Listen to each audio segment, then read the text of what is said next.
I'm here. Oh yeah, too short of a trip though. Yeah, I short. know. I mean, you spend a week here, and it's, I didn't even have time to go and see the spa and everything. Oh, right. So it's like nothing, no shopping, no spa.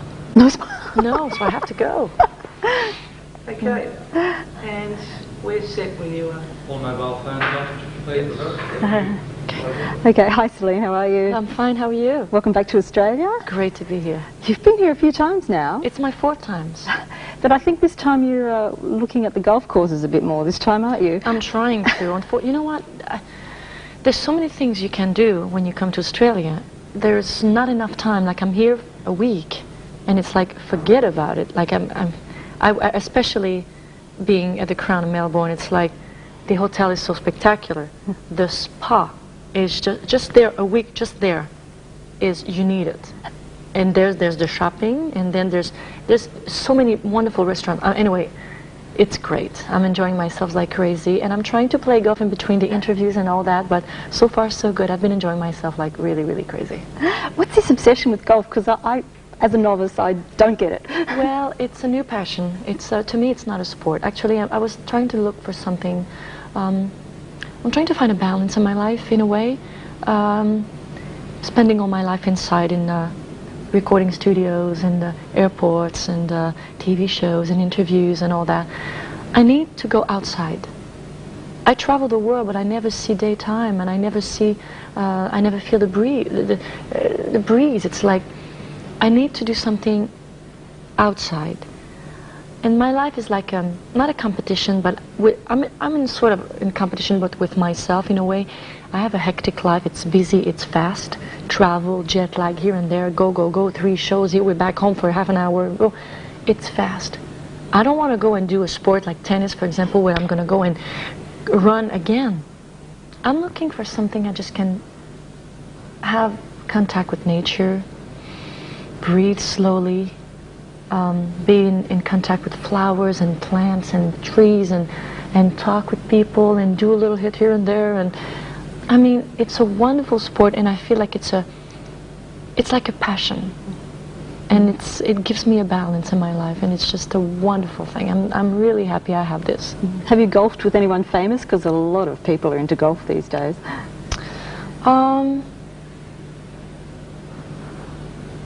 I don't remember having. I've had a few lessons with known people, Right. but I mean, having a whole game and just having a wonderful time with known people, I hope so. I hope I'll do it one day. But right now it's playing with my husband, and I would love to beat him. So what's my goal? One day, I hope I can do it. Now, let's cut into a bit of shopping time, though, because I know you're renowned for your shopping. You love shopping. Yes, I do. And you love shoes particularly, don't you? Yeah, shoes, it's my fetish, we call.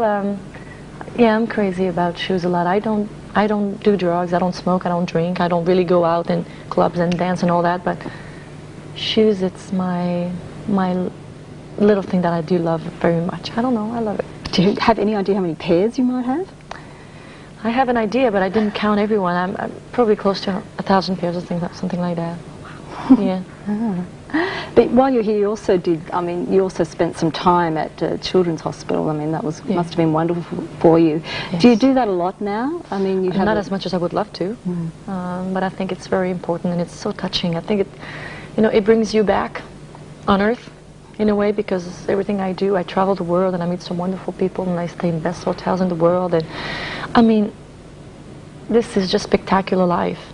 But when you go in hospital and you see sick children, and you see realities, it's painful, it's hard, but I think it's something that all known people and public people, everyone should do something like this. I think it brings you back here, but also it helps a lot. It helps to sensibilize the people, and you can make a difference, so everybody should do it.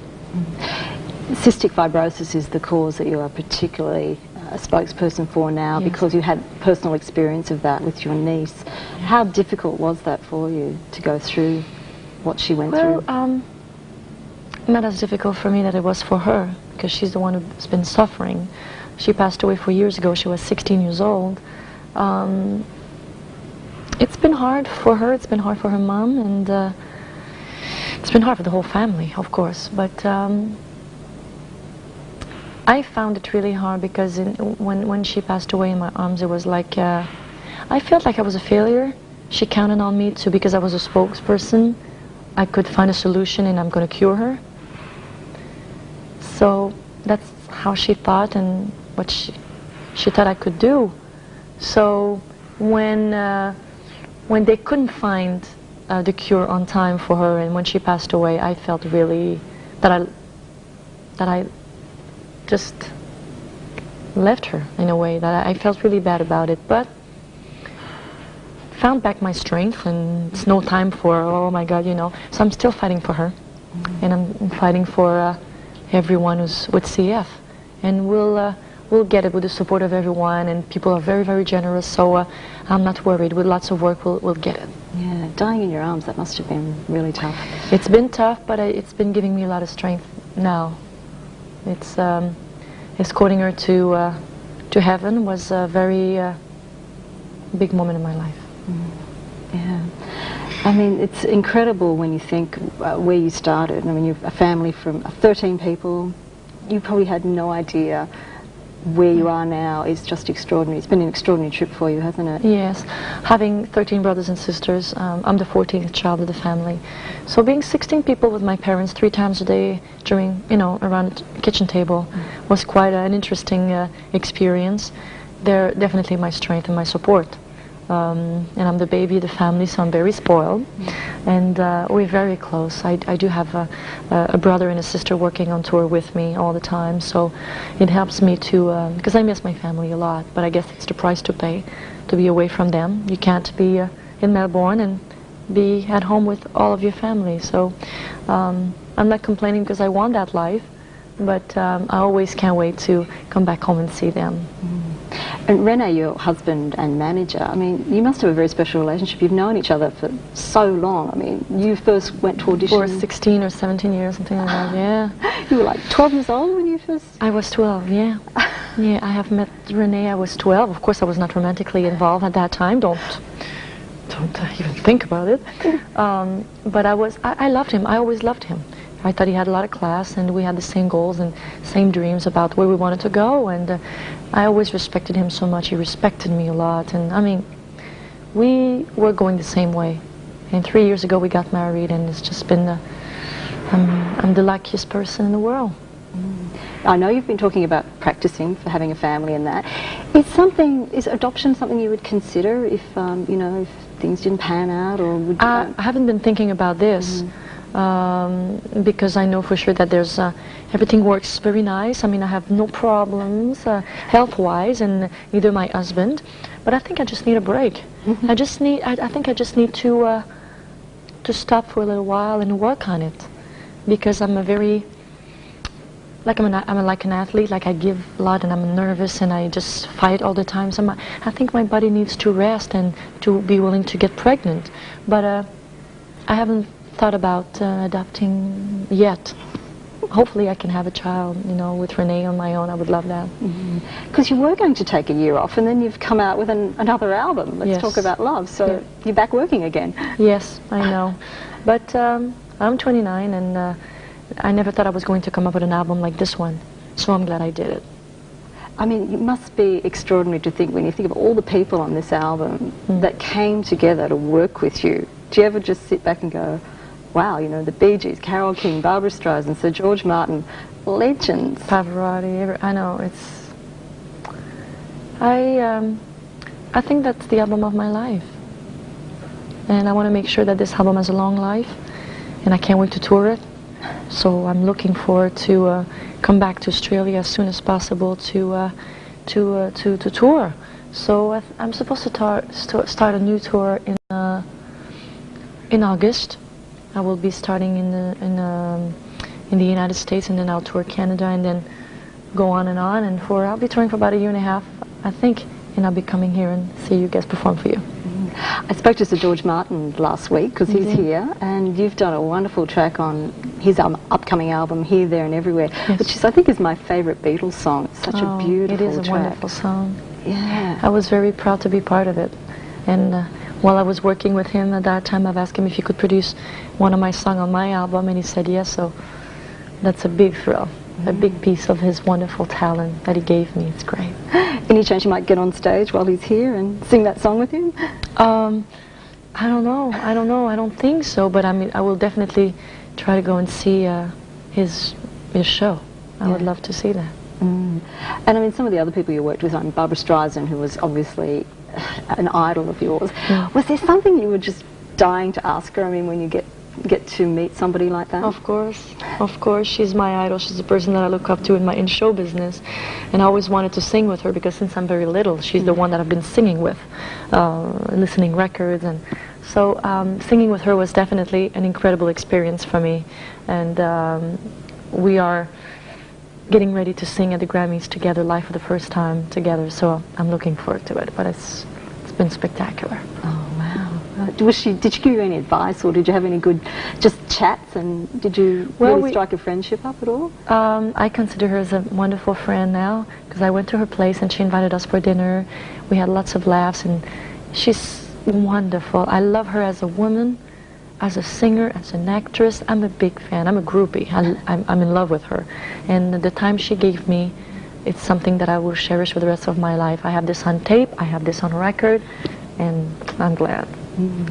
Now, the song from Titanic is like, every time I hear it now, I've got to cry, because it's that beautiful theme that's right through the movie. Oh, I know. It's just extraordinary. Yeah. Had you seen the film when you recorded the song? Did you have any idea what was going to happen with this song? Actually, James Cameron didn't want to have, the director of the movie, didn't want to have any singing songs in his movie. But James Horner, who wrote all the music in the song, came to me to present me the song in November. And he said, I would love to play you a song. He said, I would love you to sing it, but he said, the director doesn't know about it because he doesn't want any singing song in his movie, but he said, can I play it for you? And I said, James, of course. And he played the song, he sang it for me and everything, and then I said, what an incredible song. And he said, would you do a demo of that song? And Renee and actually pushed the fact that we should do a demo and just give it a try at least, So we did a demo of the song, and he presented to James Cameron, the director. And he wanted to take it in consideration. He loved the song very much. And then we saw the movie, and they decided to, and I broke down to tears many times, and it was, I couldn't believe the great movie. And they finally wanted to go for it, so I am very honored to be part of it, because I think it's the most beautiful movie I've ever seen. And it's very touching, and it talks about love, and it's my thing, so I love that. Yeah, it's wonderful. I heard that maybe the next album you're looking at doing might be a soundtrack to a movie that you may star in yourself. Is that possible? We're looking for, actually, I want to do some acting, and there's something seriously coming for me. There's not any singing, I mean, we haven't chosen anything yet, so I can't really talk about it, but there's 2 serious offers right now going on. So I would think in about 2 years, you would see me on the screen, probably. Hopefully. You're going to take acting lessons, and you're getting seriously into it? I don't know if I'm going to take acting lessons, but whatever I have to do, I'll do. But I know a lot of people, they haven't been taking acting lessons, and they're actors. So we'll see if I need to take acting lessons, because I think a singer is like an actor. Every night to perform your songs, you have to get into the characters and of the song you're singing, and I think acting for the screen is pretty much the same thing. If you feel what you're doing, I think you can do it. But anyway, we'll see. We're not there yet. What about a life story? That would have to be a pretty interesting... About a what? A life story about yourself would have to be fairly interesting, or something like that. Oh, no. I'm living it every day. I don't want to act it on top of it too much. Now, there are apparently quite a few books coming out, aren't there, about you? There's this rush to write books about you. There's one book. There is only one book, is there? Everybody can write and say anything they want. Yeah. And for me, there's only one book, and it's a thick one, and if you want to know which one is real, because you see, the thing for me is everybody who takes like anything from newspapers, everything that everybody says, to me this is not a book. To me it's like you read something and you write it again. Nobody interviewed me, so they can say whatever they want. But there's one journalist that I talked to. He's been following me for a year. He talked to every musician, every crew member, every part of my family, everyone. To me, this is a real book. about truth, about worries, about nightmares, about what happened in my life so far. This is one book. And if you want to know which one is real, it's the same cover as my album. And it's by Georges Hébert-Germain, and it's called Céline. And it's the same cover as the album. So this is the one. If you want to know about my life, you want to know about whatever happened to me so far, this is the one to look. And this journalist has been following us for a year, a full year. So he's been following my different moods too. So there's one book. I'm sure most of them pleasant. I think so. Now you've got a few other goals you want to... You'll be surprised. Oh no. You'll be surprised. You want to learn some more languages. You've got a lot of goals still, haven't you, to pursue? Definitely. Yeah. I'd love to learn 4 more languages, but I need some time for that. But we'll get there. I'm just 29, so I think I'm okay. You take those tapes while you're golfing. You can Yeah, that would be great. Yeah. No, but hopefully I can just, you know, that would be a great thing if I can just get pregnant and then relax a few months and you go Berlitz school and you learn a few languages. That's great. Wonderful. Okay, well, thank you so much. My pleasure talking with you. Yeah, it's wonderful to see you again. Thank you so much. Okay. Just need to get a couple of T-shirts. I hope you don't hear, I know you hear my stomach so much. I'm trying to talk louder when it happens, but... A little bit of tongue in one question, but that's fine. Are you fine. It's hungry? natural. It's celebrity tongue. Yeah. Is this because you haven't eaten?